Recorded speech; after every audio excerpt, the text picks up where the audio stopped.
Okay, perfect. So our presentation is on designer babies, which is basically what the name sounds like.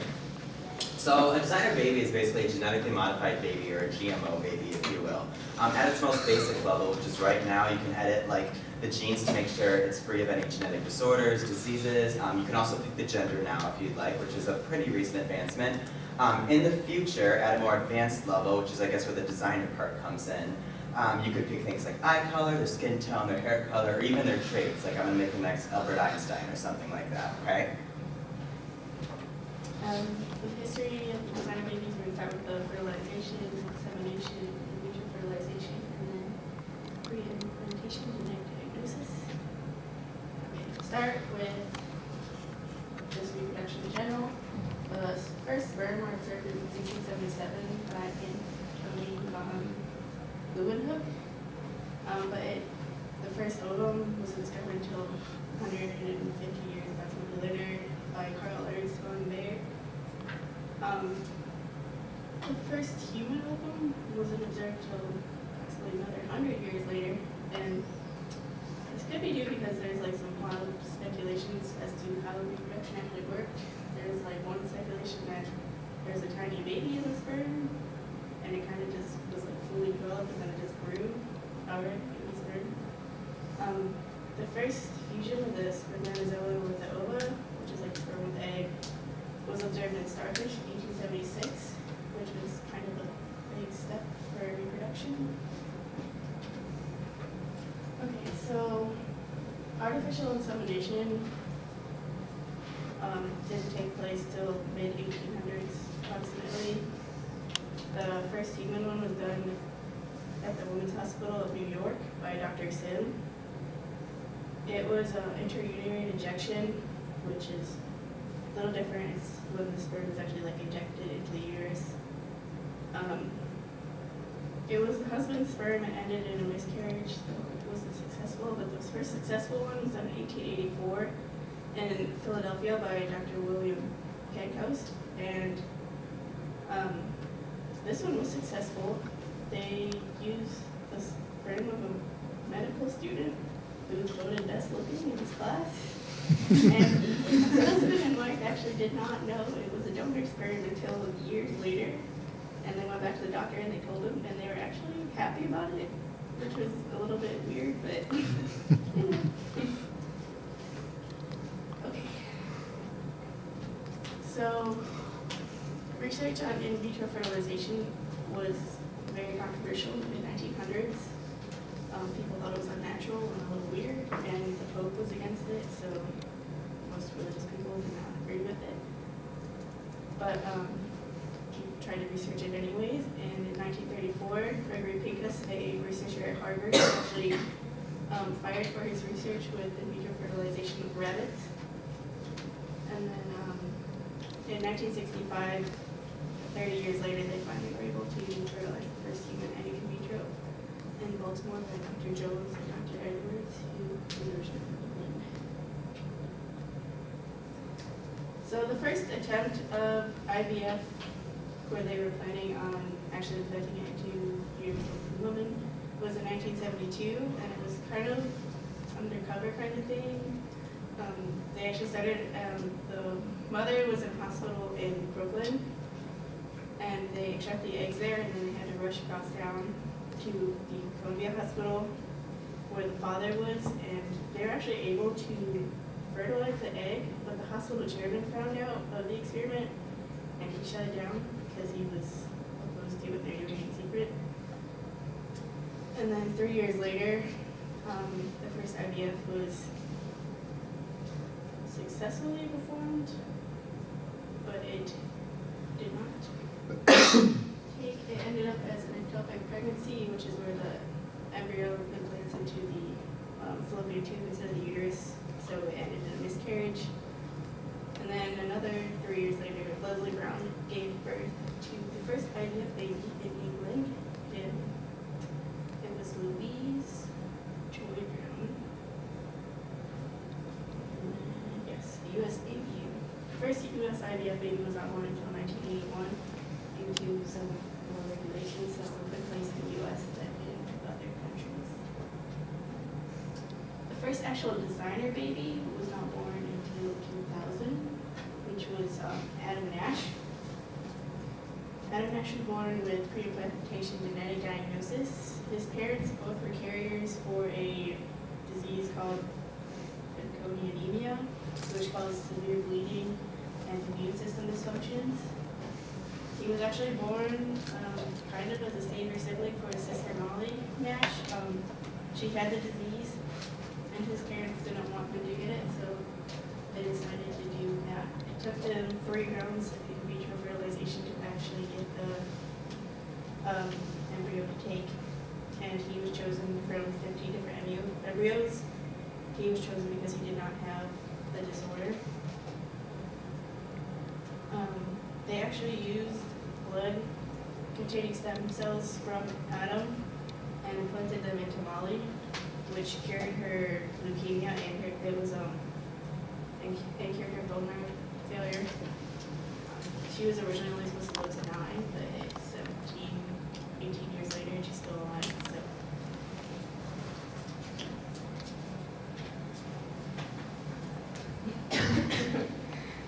So, as far as the how do they do it and the logistics of it, they perform in vitro fertilization, which is where they fertilize an egg in a petri dish and then implant it into the mother.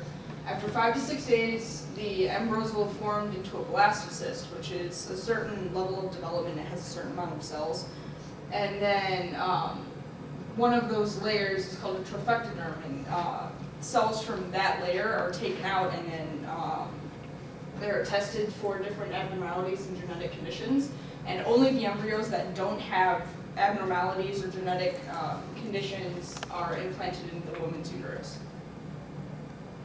So another form, or another way that they have developed more recently is called CRISPR-Cas9, and it was developed by a group of scientists that have actually since stopped researching it because of ethical issues, but we're going to watch a little video about it.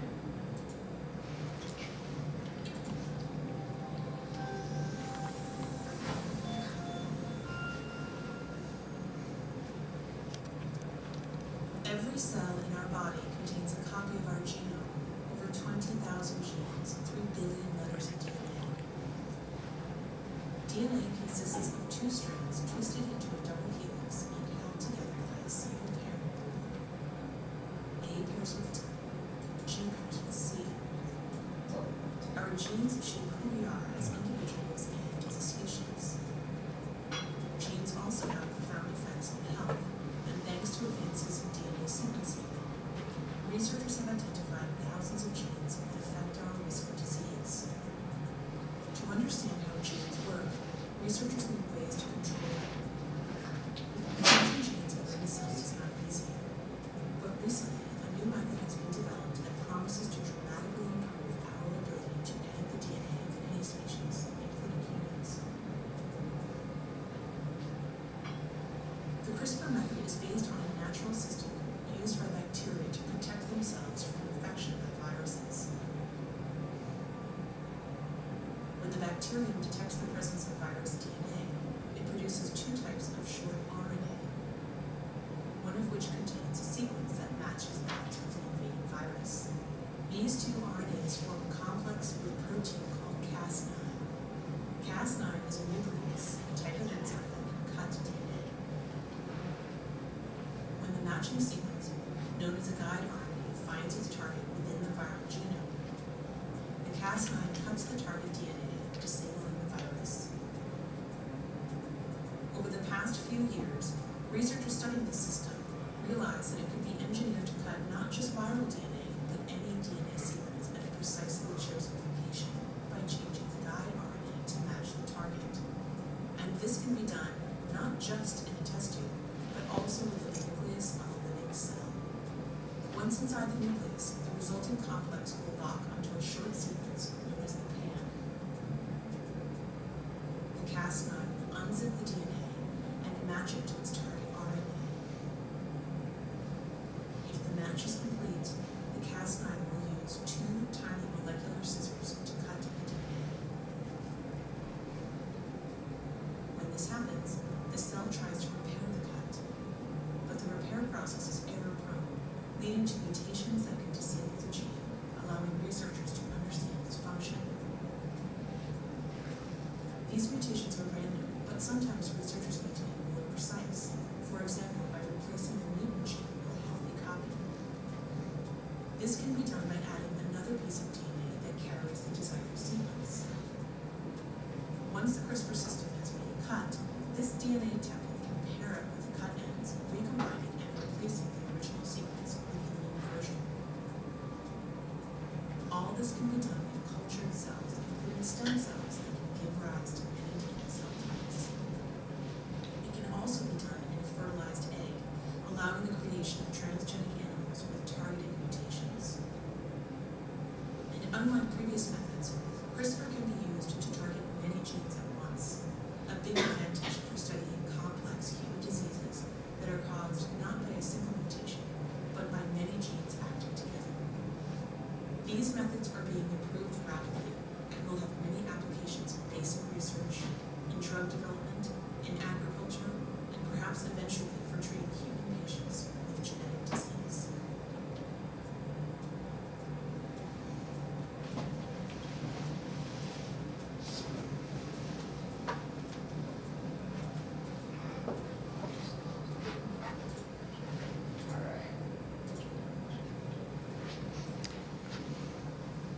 So that just goes through how the CRISPR-Cas9 works. They basically, millions of particles are injected into a patient's bloodstream or the affected tissues, and the particles can be harmless viruses or they can be nanoparticles that carry the gene editing molecules.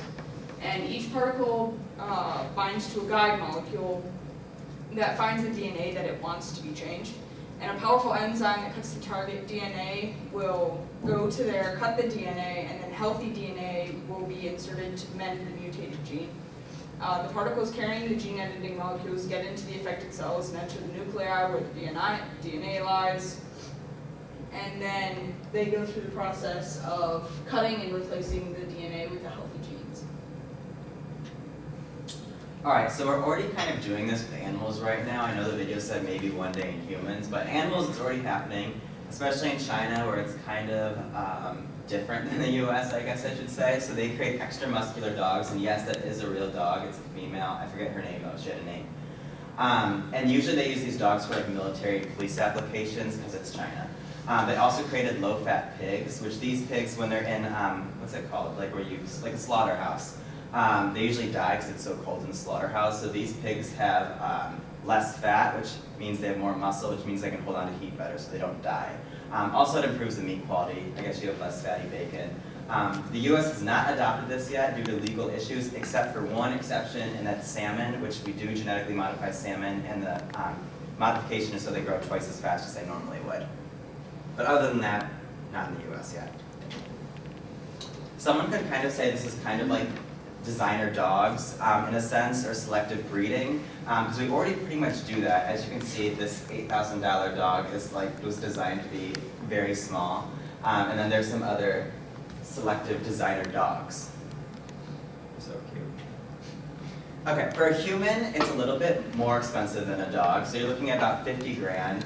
And that's including taking the eggs out, modifying them, fertilizing them, and then putting them back in, which can about 50 grand for one baby, which sounds like a lot, but I think a lot of parents who are carriers of a recessive gene for like genetic disorders are willing to pay that to guarantee a healthy baby.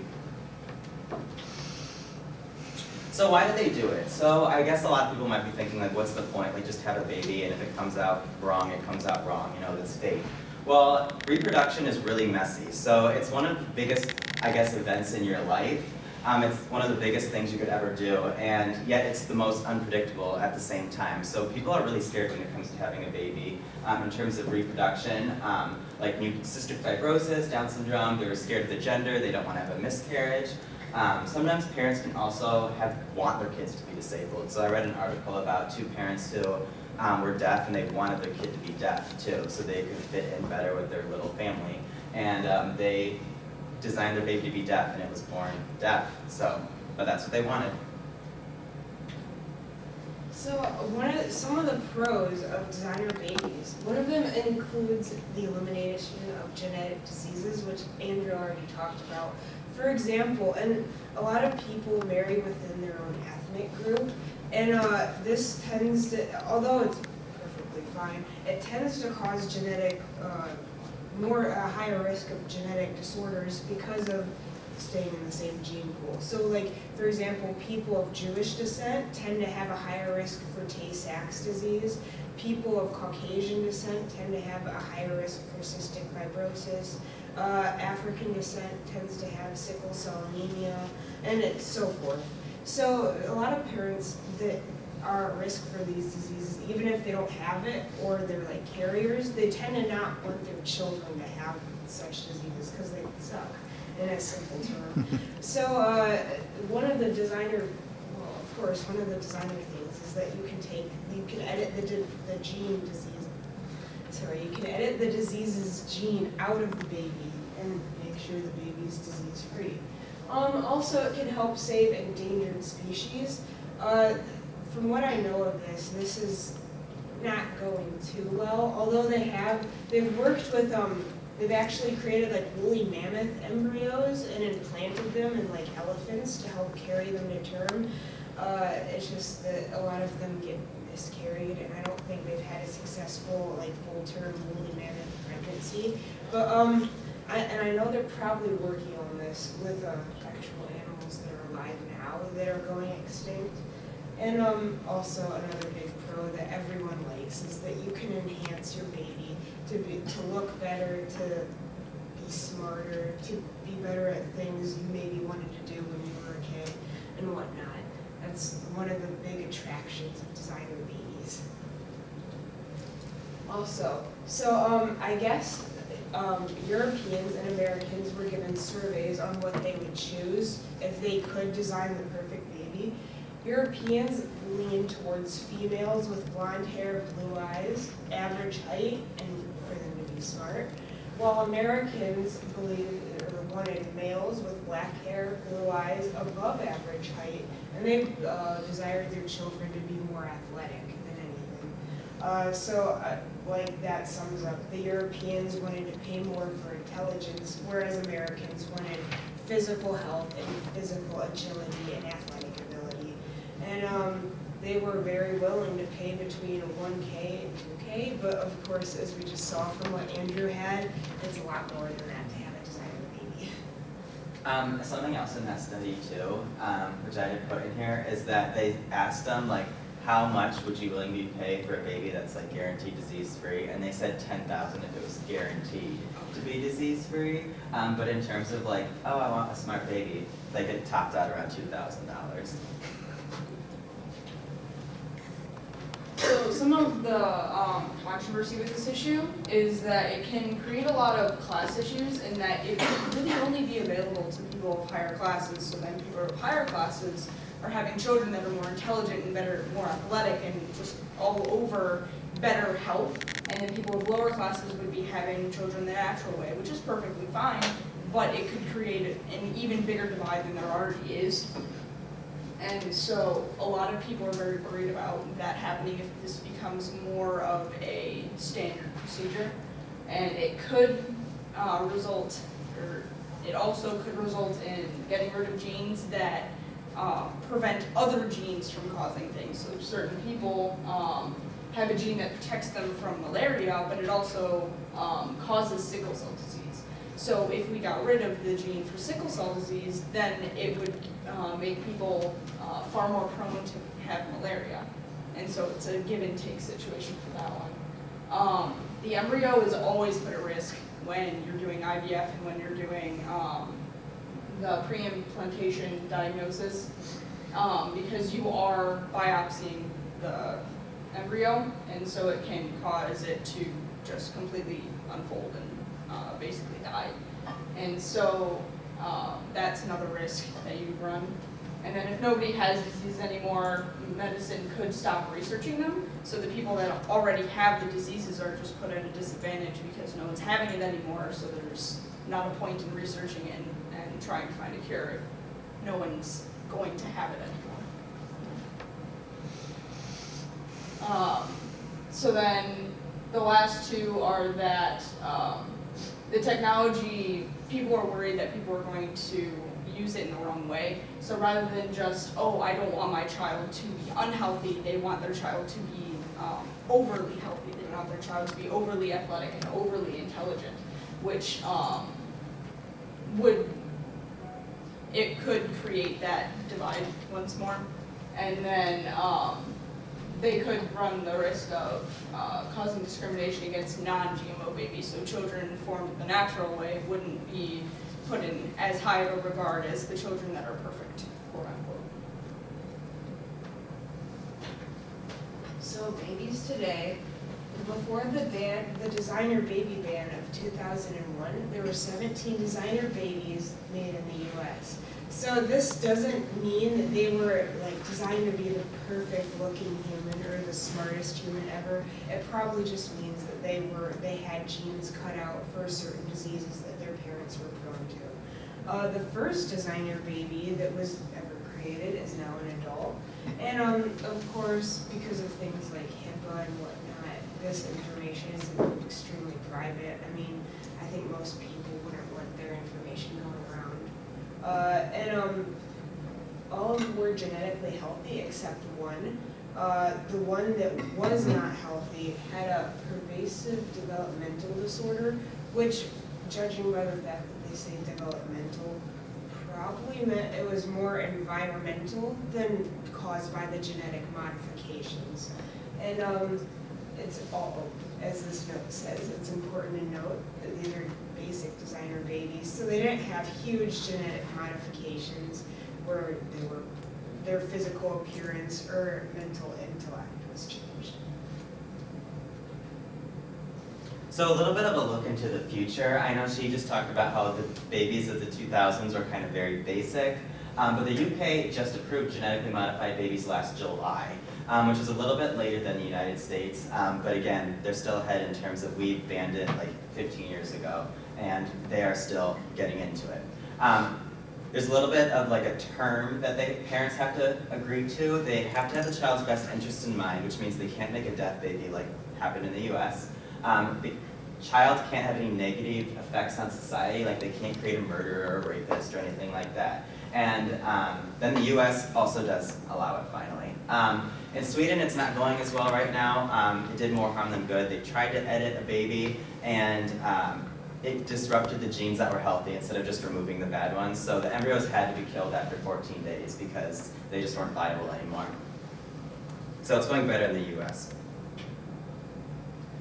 We can also now rewrite, as you guys saw in the Casper video, we can rewrite individual genes letter by letter. It's not just selecting which babies don't have the genes, you can actually change the genes. The idea of actually being able to choose all these physical traits though, like blue eyes, super smart, like blonde hair, probably won't happen in our lives just because if it's not for the science aspect of it, it's more for the ethical aspect of it. I mean, we're still kind of arguing on abortion, so if we can't figure that out, it's gonna be hard to figure this out. Again, with the ethical dilemma, am I going to make the next Albert Einstein? Why is your baby better than mine? Genes that it can affect whether a baby can sing is really smart. It's usually too complicated, and it usually involves a bunch of genes, not just a single gene, which is why it's really hard for them to, like, for example, with Down syndrome or something, it's one gene. With traits and attributes, it's a lot of genes, and they don't know which genes it is. And then, of course, you have your environmental factors, too. So if you grow up every day practicing singing, then you're going to be great at singing. It's not just one single gene that they can flip on or off. Today, in New York, there's this doctor named Dr. Steinberg, and he boasts that even though he's been choosing the gender of a baby for a long time, he says he has a menu of 30 different shades of blue eyes. If you go on his website, he can give you a quote for your baby and stuff, so that's really cool. They also are doing the 3-parent baby, which they take 2 eggs from 2 different women, they cut up those eggs, put them together, and then they fertilize it with 1 sperm. So it's basically the baby is made with 2 moms and 1 dad. They also do gene line editing, which Olivia also went over a little bit. The great thing about gene line editing is that, say you're a recessive carrier for a specific disease, right? Your baby won't be a carrier for that disease, even if it's recessive. So you'll basically cut it out. So if your family has a history of diabetes, your family will no longer have a history of diabetes. So what would you guys do? So just how far would you go? Would you guys want to ensure like the health of your child? Would you want to pick the gender too? Here's an example of like a menu. I don't think it's a real menu. It was like from a news article, but that's just kind of what it would look like if you could pick your embryo. Would there be a return policy if it didn't come out right? Would you abort it if it didn't come out right? Would you give it up for adoption? Would you want to pick the eye color, the gender, things like that, or just make sure it's healthy, or not do it at all? So I'm asking you guys. I'd do it. You do it? Yeah, Okay. I would do like the health of the baby, and then I would pick the gender. Pick the gender, but where would you draw the line? Like eye color, you'd probably say no to, or you just don't care Yeah, I as much? probably wouldn't do anything else, just like the gender and the health of it. Okay. Yeah, that seems to be what like a lot of people are saying in their mind. Like, I don't care what my color eyes it is, but like I do want another gender because it's easier to like paint the room in advance and like have a list of names, you know? So anyone else? Like, what's up? I'd probably do the simple things like get rid of serious diseases. Like Right. sickle cell. Anything else I'm not too fond of, like hopefully, I don't know, me and my significant other would just Like, so be you would like, stop okay, it. let's take our kid as they are. So you wouldn't pick the gender is what you're saying? No, No, okay, just whatever Yeah, comes out, paint the room green, right? yeah, I'm not. Yellow too. I mean, Yeah, green or yellow. Just have to find out the gender. You don't have to pick it. Like, Yeah, It's that's the true. fun But when you part. pick it, you know like from the start. Like you know when you have an ultrasound, you have to wait a little bit. So you can know a little bit before. Just go with gray. In terms of the controversy, okay, so for a lot of people, they don't even like the fact where they take out the eggs and pick the best one. Some people, however, just don't care about that, but they care about taking the eggs out and then fixing them. Do you guys, do you like? So it's like Tinder for eggs. Yeah, basically. Yeah, swipe left on this Swipe right. egg or right or whatever one is the good one. Super like this one. Yes. So do you guys believe in, like, where do you guys draw the line? Do you care if they edit it, or do you care if they pick the best one, or do you care? I mean, I'm at the point where I just probably go with the diseases, and that's probably where I draw the line. Would you let them edit the egg for the diseases, though, or would you just? Yeah, the editing for the diseases, that's Okay. perfectly fine. I'd rather have my child be better rather than have them the chance of having something that might inhibit their ability to do something even greater with their life. Okay. Yeah. Honestly, I mean, I like the idea of editing for diseases. Maybe this is just the naive part of me, but I've always wanted like a little baby with brown eyes and really dark curly hair. And I mean, I guess I don't care if they have like any like special abilities. I just want them to be a nice person. So I don't care if they, change some of the Yeah. physical attributes. Yeah, they don't mess with the inside. They just make it prettier. Yeah. Does anyone else have anything to add? I think And- like yeah. doing like trying to change what, like who they're gonna be, like their personality or like their traits is different than like just physical attributes, because physical attributes kind of goes hands in hand with like the disease thing, like it's Yeah. just their body. The You're vehicle, not trying to their like soul is the change like same. who they are.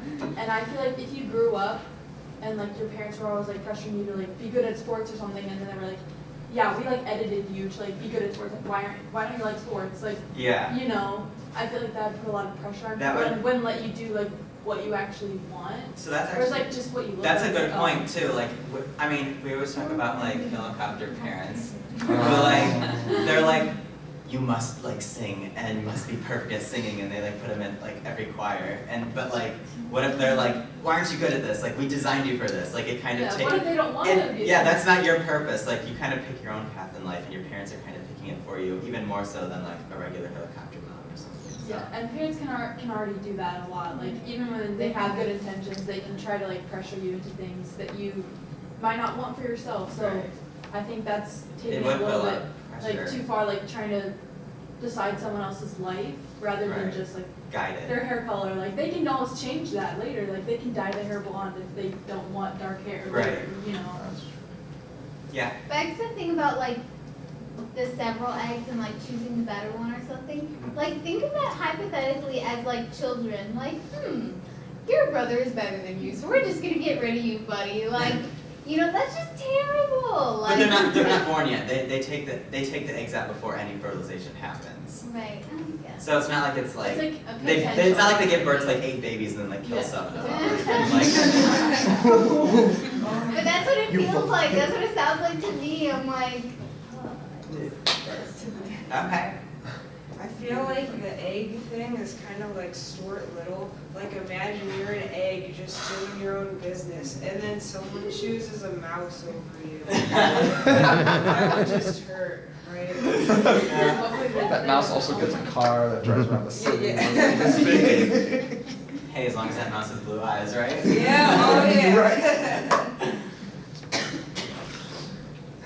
Okay, so this video kind of goes in what we were, like everything we just kind of talked about, so.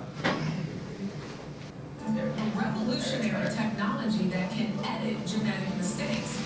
News that researchers modified the DNA of a human embryo has created shockwaves, reigniting a familiar refrain. Designer babies. Designer babies. Designing babies is not allowed in America now, but it's coming. It's not the first time a scientific advance involving embryos has ignited alarm. A British medical team said today it hopes to create the world's first test tube baby by the end of this year. In the 1970s, the idea of in vitro fertilization was still a dream, but fears of where it might lead were already taking hold. This is one step toward further modes of manufacturing our children. People were just generally scared. They didn't know what was going to happen.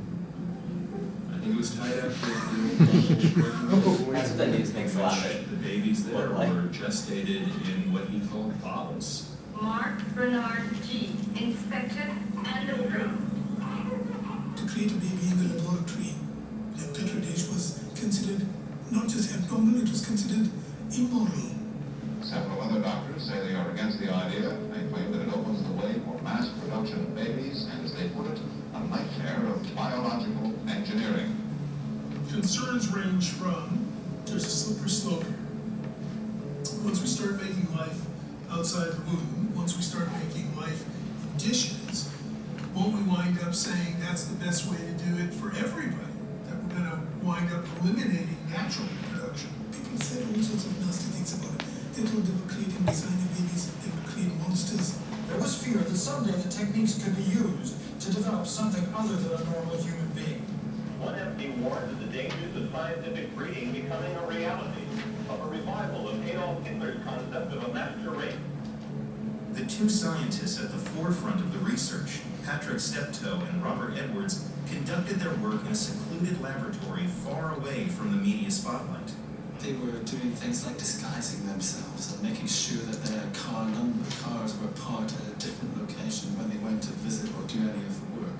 It was really cloak and dagger. After more than a decade of research, their controversial experiment became one of the biggest medical stories of the century. The world's first test tube baby was born here in Britain last night. A pink, healthy baby girl who began life in a test tube. At birth, it came out crying its head off and in very good state, breathing very well. Louise came out, she wasn't a Franken baby, she was healthy, she looked normal.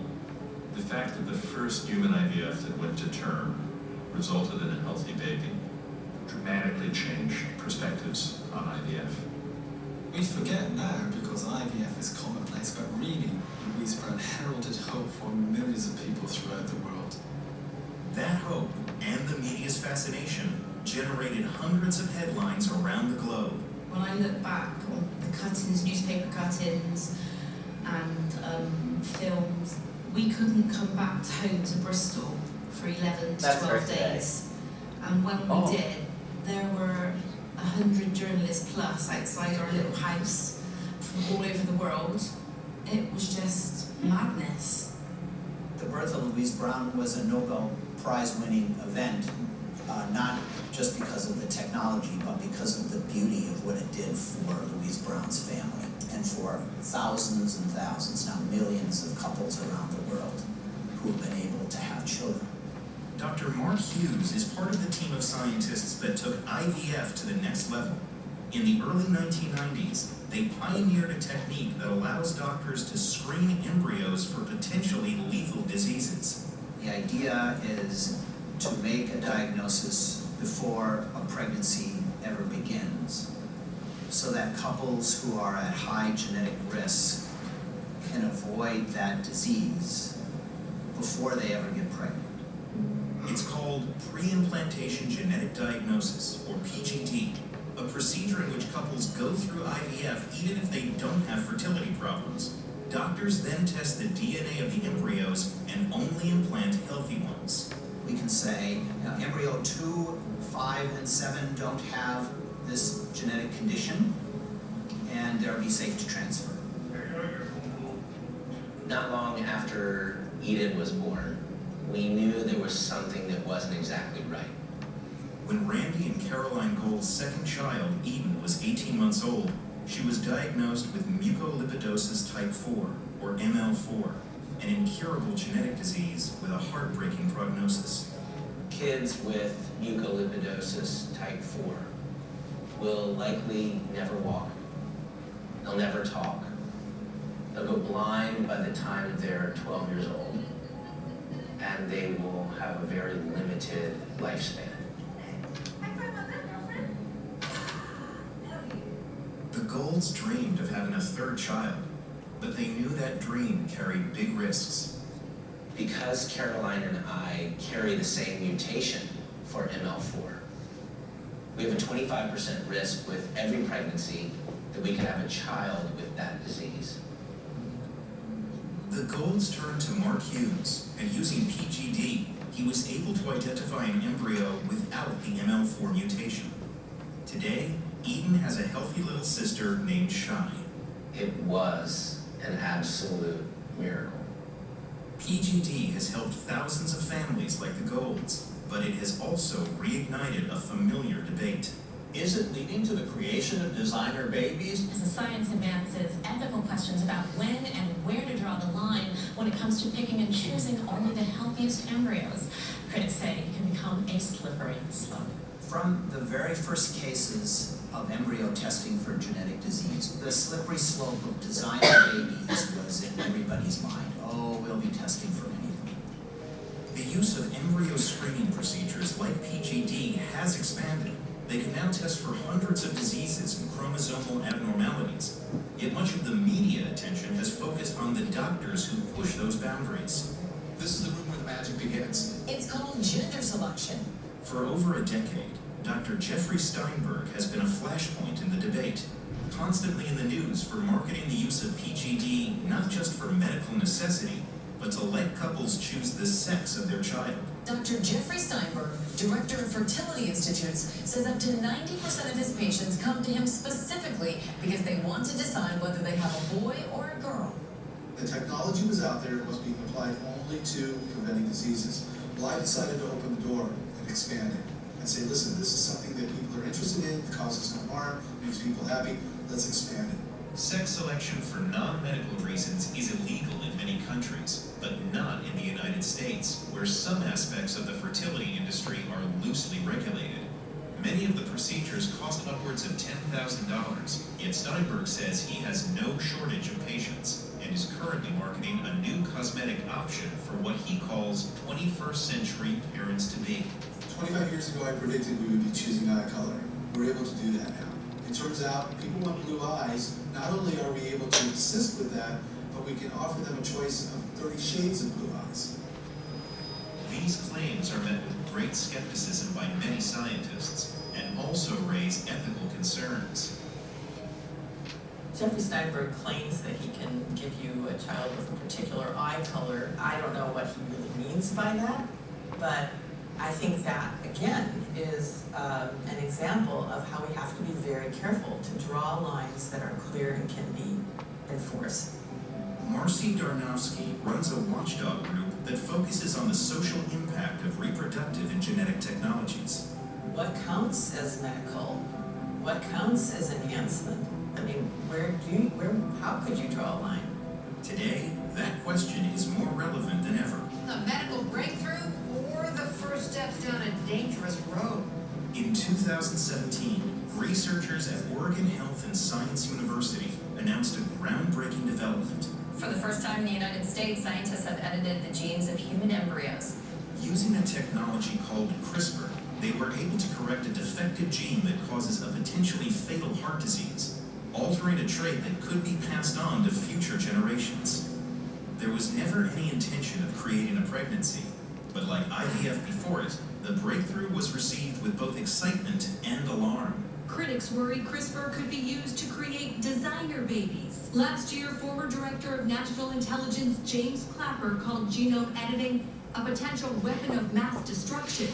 And Congress has banned turning gene-edited embryos into babies. I think a lot of the times those fears are largely overblown.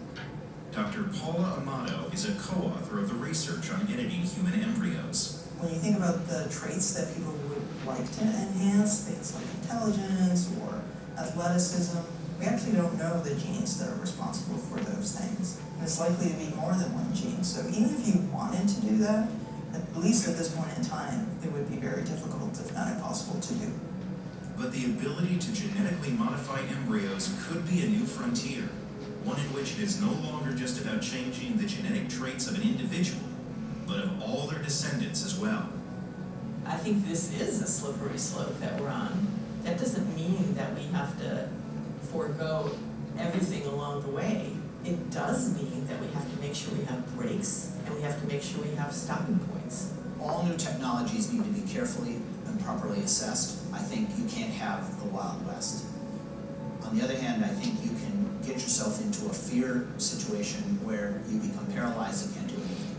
When any medical advance is made, there is first of all one success. Somebody had to be first, and then there are others. There's 6 million of us babies being born through IVF, which is fantastic. And I'm actually quite proud to say that it started with me.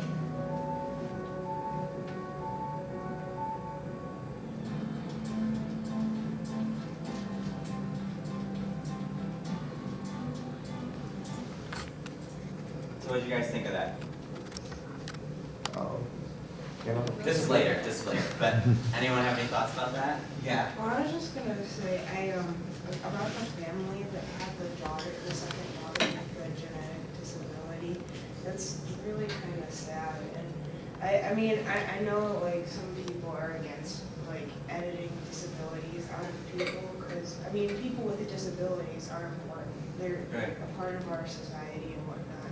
But I just think it would be wrong to make a family suffer through losing all their children at early ages due to a 12, disability. 13, yeah. Yeah, when they could have altered it to have the children have healthy lives. Yeah, that's a really good point. Anyone disagree? No, I actually agree. Like, you want as much time with the people that you love as possible. Right. Like, do you guys agree with that Dr. Steinberg with editing the blue eyes? What he said was like, oh, it doesn't hurt anyone, but it makes people happy. What's wrong with making people happy? Yeah. Can I just say, like, blue eyes are cool and everything, but like, when you make, I mean, if it is possible to have them be as blue as they were advertising, it looks fake. I mean, I wouldn't want to be walking around with eyes like that, because people are just gonna think you're like wearing contacts. It just looks weird too. it just seems like a trivial thing. Like, Yeah. oh, like, I mean, I guess you could do it, but is it worth paying that much money just to have it have blue eyes? Like, not that big a deal. I think also too, like, everyone has blue eyes. It's not. I mean, I think it's cool that everyone has different eye colors and there's different shades. Yeah, I went to the website trying to see if like you could pick other eye colors, and apparently, like brown is considered like a default. So what they could do is they could make it, the chances more likely for green eyes. But like they said, most people don't really. Green eyes are sweet. Yeah, they said they could make the chances more likely, but like they don't have like a menu of like the color shades of blue for green eyes. So. I think most of these cosmetic changes will be problems for the super rich people. Yeah. Because most of the average people, let's say for dogs, you're like, I want a dog. Not, I want a teacup puppy that has really big eyes, because it's going to be way more expensive to get for that stuff. So I don't know. I don't expect to be in the millionaire range or whatever. They're just pretty comfortable. Yeah. So for other people who are like my wife, but Yeah. I don't think that I'd want to afford that stuff. A little overpriced for the benefit, like, okay, their eyes are blue, so. It's like, okay, you pay $20,000. Look at last, like, the first few days, like, oh my god, their eyes are cool, and then after that, it's like, so, do you have something to say? No. I have a quick thing to throw out. So there's a difference between, like, would you do it, or should it be allowed that people can have a choice? Mm-hmm. What do you guys think? Should people have a choice? I'm fine with people doing it. It's more the idea, like, it's more my choice. I wouldn't really necessarily do Well, I was gonna say, I think it should be allowed, as long as they're not doing it where they're like purposely genetically altering their children to be like, just make them super sick, or like, not even like a normal disorder, just like, just as long as they're not doing it out of malice. Like, I guess I don't care if people edit their kids to have blonde hair or whatever they want. It's not my business. I mean, I wouldn't do it.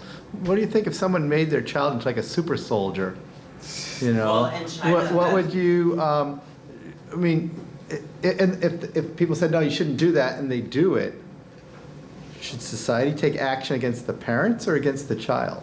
I was parents, I think, but in China they breed people for the Olympics, which this is another article. I think we read it. That's like horse breeding. Anyway, Get ready for the race. so in the Olympics, or like for basketball even, like for China, in basketball they had this one guy, I can't remember his name, but he's like 7 foot. like he's like, he would like touch the ceiling, I was dude. And like they breed them, just like you would breed dogs. Like they take like two people who don't know each other and like, all right, you're making an Olympic person. And it's like a common practice. How much do you get compensated? Probably nothing because it's the Chinese government. They honor though, to like have like your child be in the Olympics, not winning stuff. Yeah. And then, Make me the best Olympic baby. No, Do they they don't have have to a get choice. married, or is it like, oh, like we're I gonna literally think they take their egg. because like that's fine. What? Yeah. So and then they take Do designer babies have belly buttons? What? Do designer babies have belly buttons? Yeah, they're still implanted and born the natural, Okay. born the natural way. They're just not. I was thinking test tube more than anything. No. Yeah. Just because they say they were test tube babies doesn't mean they like grew up in a sack. And, like, They grew up in a test tube. yeah, exactly. Alright, so Sorry, well that's actually a point that I was thinking about too, because like we're already to the point where we can grow animals in artificial wombs. So like if for I guess the women in the room, like if you had the choice of like carrying a child outside of the womb and like so not like going through like actual pregnancy, would that be Oh, I would do it. Actual pregnancy? Because the actual pregnancy So- is a chance for you to bond with your child. Yeah. You said you would do it. I'm scared of like birth. Like I don't want it like popping out of me. Like no. Like, Yeah. It's too stressful. I want to eat sushi still. Okay, so with a little time, well actually we've got some time left. So everyone get out a piece of paper, because we're going to play a little game which it shows you how random birth is. And It gives you Are we drawing it? No. Kind of. You'll see. It'll give you a little perspective on why someone might want to alter their baby. Or not alter their baby. Does it matter what we used to draw with? No. No, it's not like drawing. Like you'll just think. You'll see. Just make sure to write your answers down. It's like a little, you'll see. No, not for you. Yeah, it's gonna be like the eye duck. I'm gonna leave you design my baby. Okay. Everyone got paper? Okay, cool. Things you want to pass this out to any potential spouse. This is what I want. You willing to go along with it? Alright, No. so for the first question, you guys ready? For the first question, pick, or you can do it on your phone if you don't have paper, like on your notes app. Pick a number, 1 or 2. And I would probably go like, do the answers like down. Okay, for the next one, pick a number, 1, 2, 3, 4, or 5. Okay, you guys ready? So for the next one, pick a fruit. Banana, orange, lemon, or strawberry.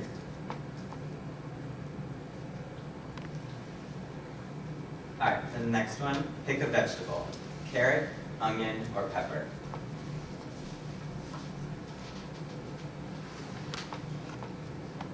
For the next one, pick any letter in the alphabet.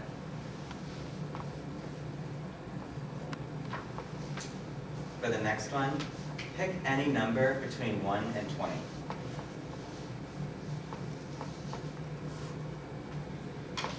For the next one, pick a color, yellow, blue, or green. Alright, the next one is what is your birth month? So just write down what month you were born in. The next one is pick any number between 1 and 10.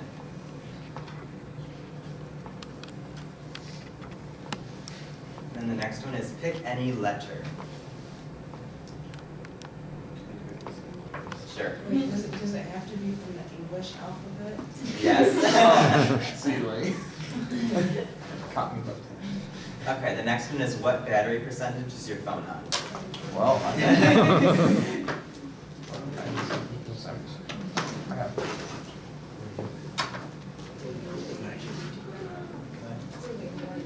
Yeah, it shouldn't be too bad. It's early in the morning. You're right. Yeah. Okay, the next one is how many classes do you have today, including this one? Yeah, I just love What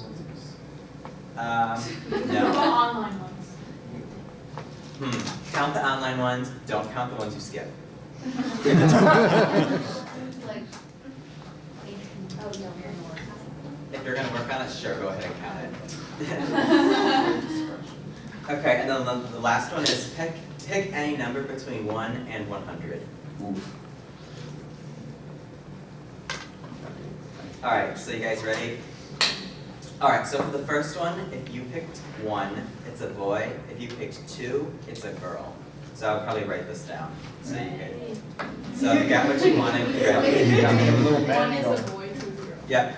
So for the next one, if you picked A, your baby has blonde hair. If you picked B, they have brown hair. If you picked Wait, that's a number.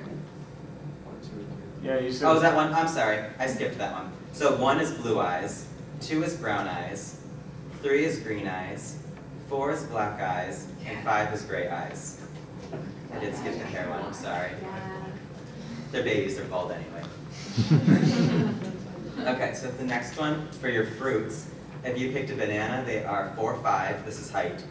If you picked an orange, they are 5'2". If you picked a lemon, they are 5'7". And if you picked a strawberry, they'll grow up to be 6'1". Yeah.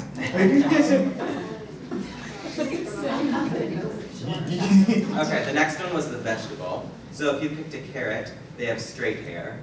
If you picked an onion, they have wavy hair. If you picked a pepper, they have curly hair. It's my board. The next one was any letter in the alphabet, right? Okay. If you picked B as your letter, your child is blind. If you picked K as your letter, your child is deaf. Any other letter is just regular.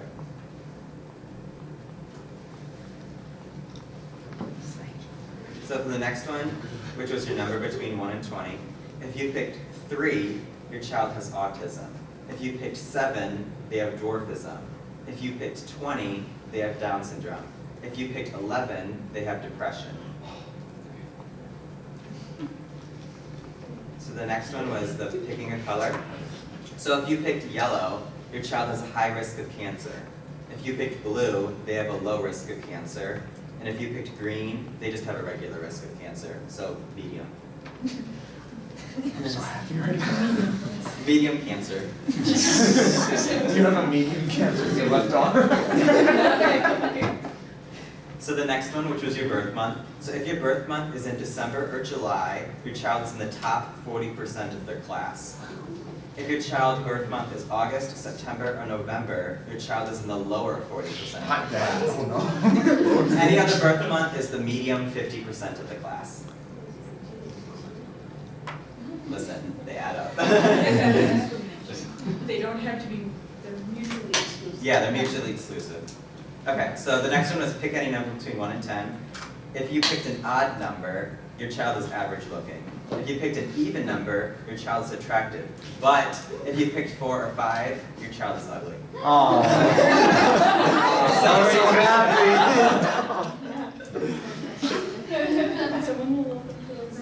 Yeah, I know. So specific. So the next one was pick any letter. If you picked letter B or if you picked letter C, they're a serial killer. Oh, I picked C for the first one. The next one is your battery percentage your phone is on. If your phone was between 1 and 25%, they're talented at violin. If you picked if your phone, not picked, if your phone was 26 to 50%, they don't have any talent. If you picked 51 to 70%, they're a math genius. If your phone was on 71 to 80%, they end up being a doctor. Yeah. And anything above 80%, they don't have any talent. He may be ugly, but he's gonna be a doctor. There you go. What kind of doctor? You can decide. So how many classes you have today? If you have just 1 class, your child struggles with acne. If you have 2, your child needs glasses. If you have 3, your child doesn't have any struggles. If you have 4 classes, your child has ADD. Anything more than 4, your child doesn't have any struggles. And then for the last one, which is the number between 1 and 100, numbers 1 through 25 are miscarried. So mine's alive. That's terrible. 1 in 4 babies are miscarried, and that's see, from my math guys. Correct percentage. Yeah. Okay, so does anyone have any interesting babies or uninteresting babies? Do we have any 6'1" babies with dwarfism? The dwarfism overwrites it. That's kind of impressive when you think about it. Anyone want to share their baby? Sure, why not? Okay, I'm kind of happy with it for the most part. Okay, for the most part. I got a boy. Okay. My little man. He's got black eyes. 6'1". He's got the wavy hair. He's normal, low risk of cancer, lower 40% of the class.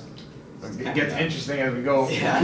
He's ugly, but that's okay because it gets better. And he's still normal, but he's gonna be a doctor. So he's lower 40%, but he's a doctor.